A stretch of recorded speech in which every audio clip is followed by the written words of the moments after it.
আসসালামু আলাইকুম viewers, welcome back to my channel. Viewers, আজকে আমি কাবাবের একটি রেসিপি নিয়ে হাজির হয়েছি। সেটা হচ্ছে মসুর ডালের কাবাব। তো এই মসুর ডালের কাবাবটা কিভাবে তৈরি করা যায়, লেটস সি। কাবাবটা তৈরির জন্য অ্যাট ফার্স্ট আমি নিয়ে নিচ্ছি সিদ্ধ ডাল।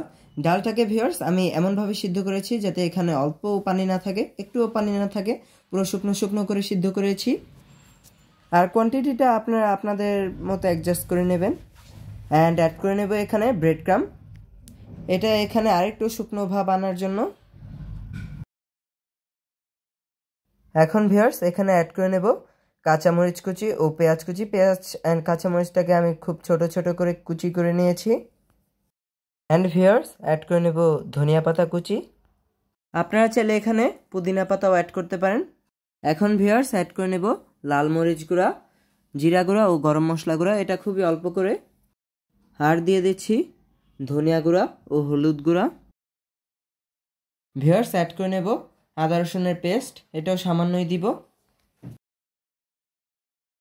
ভিউয়ার্স এখন আমি এখানে অ্যাড করে নেব ডিম। আমি একটি বাটিতে আগে একটি ডিম ফেটিয়ে রেখেছিলাম, আর এটা অল্প অল্প করে অ্যাড করব যাতে এটা ল্যাটকা না হয়ে যায়।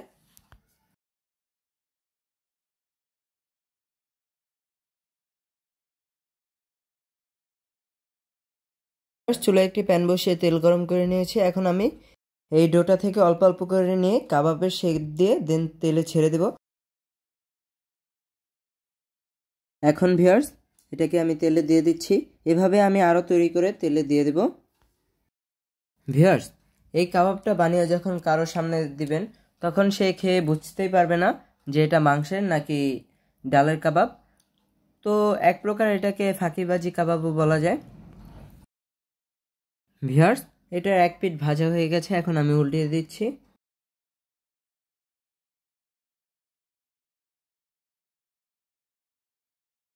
ভিউয়ার্স কাবাবগুলো আমার ভাজা হয়ে গেছে, এ পর্যায়ে আমি এগুলোকে নামিয়ে নেব। ভিউয়ার্স এভাবে আমি বাকি সবগুলো কাবাব ভেজে নেব। তো ভিউয়ার্স তৈরি হয়ে গেল আমাদের এই মজাদার কাবাবের রেসিপিটা। আর আপনারা এটা চাইলে ভাত, পোলাও, খিচুড়ি কিংবা সন্ধ্যার নাস্তাও এটা দিতে পারেন, অথবা চাইলে আপনারা এটা বাচ্চাদের টিফিনেও দিতে পারেন। তো আপনাদের কাছে যদি এই রেসিপিটা ভালো লেগে থাকে তো কমেন্টস করে জানাবেন এটা কেমন ছিল, অ্যান্ড ভিডিওটা বেশি করে শেয়ার করবেন।